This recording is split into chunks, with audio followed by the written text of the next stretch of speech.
So in this installment of Parking Lot Chronicles with Lana,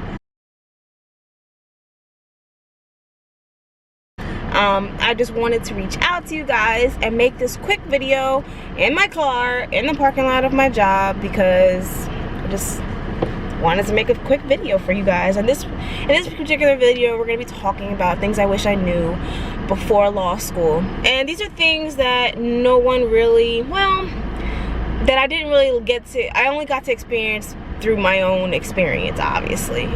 So it wasn't anything people told me. It was just things that I learned throughout my journey in law school. So here you go. So the first thing that I learned is that the LSAT and your score for the test, for the LSAT, is not an indication of how you're going to do in law school by any means. There are people who are exceptional test takers and they can't do things, they can't really perform very well in school itself. And then there are people like me who are awful test takers but do fairly well in law school. So I just wanted to let you guys know that your LSAT score, although it is a kind of a foundation of the types of critical thinking you're going to have to do in law school, it is not a direct indication of how you're actually going to perform in a law school setting. For those of you out there who are going to be starting law school in August or September of this year, this one is for you. This is going to be the most trying journey of your life. I will definitely say that, especially if you're not academically challenged with your program, whatever law program you're going into. Shoot, you must be a genius, because this was a very difficult time for me. My undergraduate experience was very easy for me. It was very easy for me to do very, very well. And for this, it was harder to do well. The curve alone in law school is very difficult.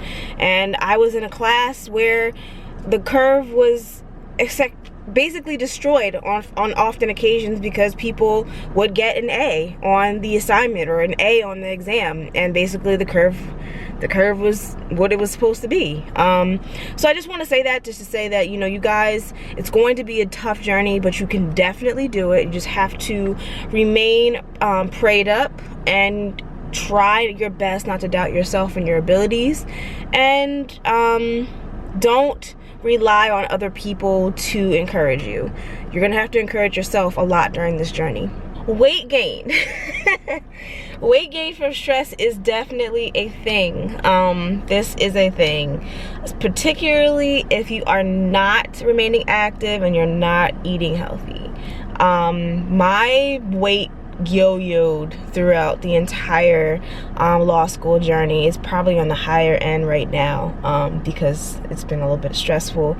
But yes, just like the freshman 15 in undergrad, I can't sit here and give you a number for law school, but there is a similar relationship between the level of busyness and workload that you're gonna have, and also your weight and how your weight fluctuates if you're not active and eating right. But a lot of my law school career, I was active and eating pretty healthy.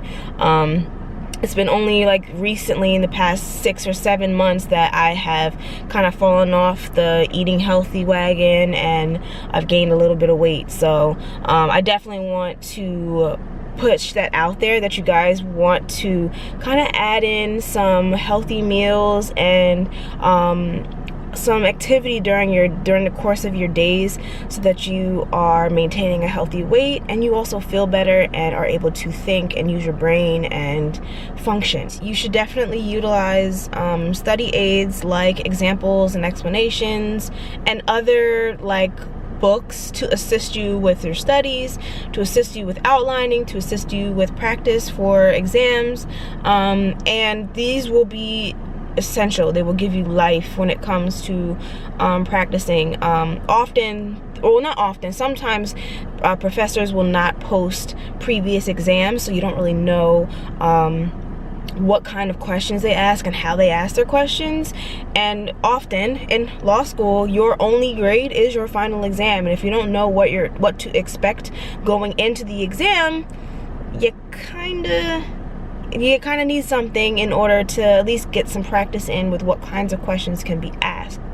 So if you utilize examples and explanations and other horn books and outlining books to a degree, some professors will warn you against it, but use them to a degree, then it will be very helpful for you in preparation for exams and midterms. So another thing that I found very useful, but I didn't find it useful till kind of the very end or towards the end of law school, was whether or not studying with a group or studying alone was more efficient for me. And I learned that studying alone worked better for me than studying within a group. This is something that will be really beneficial for you to learn about yourself early on, so that you can make a determination as to what you're going to do and how you're going to get your work done, and also study the material and learn the material. So definitely figure out what works best for you and start in on being consistent with that, so that you don't have to learn late like I did. While you do want to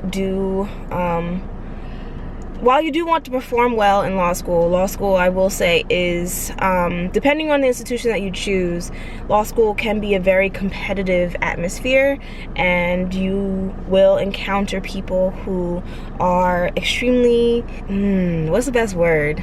You will encounter people who are hell-bent on doing the best in your class, and that's fine. But I wanted to just make a note and let you guys know that you should do your absolute best. Grades matter, but they don't matter as much, really. In the grand scheme of things, your goal is to obviously possibly practice or utilize your degree in some way, take the bar, all that stuff, and be able to be proficient enough in the law that you can utilize your degree in the future. In 10-15 years, once you have graduated and taken the bar and all that stuff, in 10 to 15 years, no one will be asking you what you got in contracts, what grade you got in torts, or what grade you got in constitutional law. No one's going to be asking you that. So just be mindful that grades matter, but just do your absolute best. That's what matters, the absolute. I hope that this video was super helpful for you guys, and these were things that I went into law school either having a different thought pattern on these things, or I didn't know at all. So I definitely want you guys to understand and go into law school feeling a little bit more prepared than I was. I hope this was helpful. Don't forget to like, comment, and subscribe as always, and don't forget to hit that notification bell down below so that you guys can be notified when I upload. And yeah, I love you guys, and I'll talk to you guys in the next video. Bye.